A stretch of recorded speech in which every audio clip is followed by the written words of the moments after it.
অমৃতসরের রাস্তায় আছি। আমরা এখন স্বর্ণ মন্দির দেখতে যাচ্ছি। এই যে মিস্টার আছেন, আমি আছি, আমরা এই অটো নিয়েছি।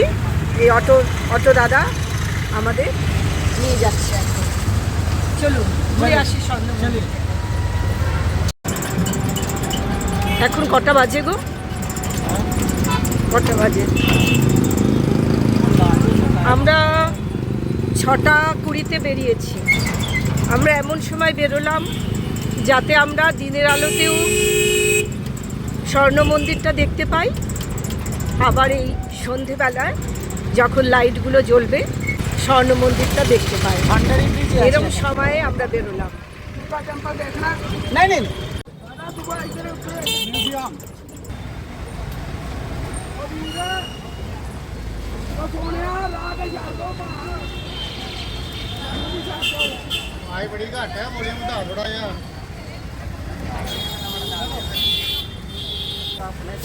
স্বর্ণ মন্দিরের সামনে অটো যায় না, তবে যত অবধি যায় ঠিক সেই জায়গায় এসে অটোওয়ালা আমাদের নামিয়ে দিল। এবার আমরা মন্দিরে ঢুকছি। মন্দিরের সামনে এই জলাধার, এইখানে মানে এটা তৈরি করা জলাধার করে রাখা হয়েছে। এইখানে যারাই মন্দিরে ঢুকে তারাই এই জল পায়ে দিয়ে মানে পাটা পরিষ্কার পরিচ্ছন্ন করে ভেতরে যায়। আমরাও তাই করলাম।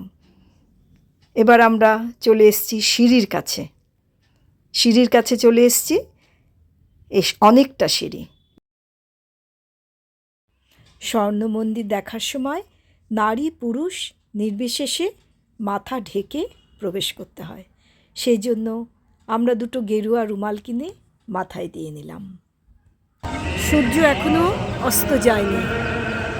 শেষ বিকেলের রোদ স্বর্ণ মন্দিরে পড়ে মন্দির উজ্জ্বল হয়ে উঠেছে। এখন ধীরে ধীরে মন্দিরে আলো জ্বলে উঠবে।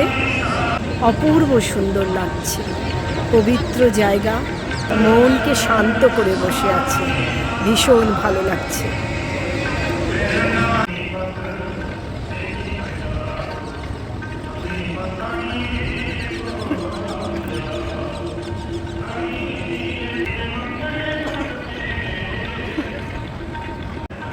স্বর্ণ মন্দিরের অপরূপ সৌন্দর্য দেখতে দেখতে দিন গড়িয়ে গেল।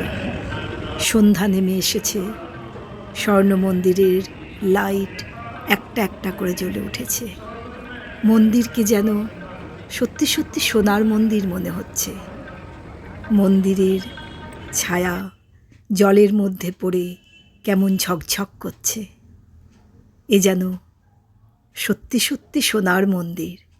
সেই অনুভূতি বুকের মধ্যে নিয়ে, চোখের মধ্যে নিয়ে ফিরে এলাম।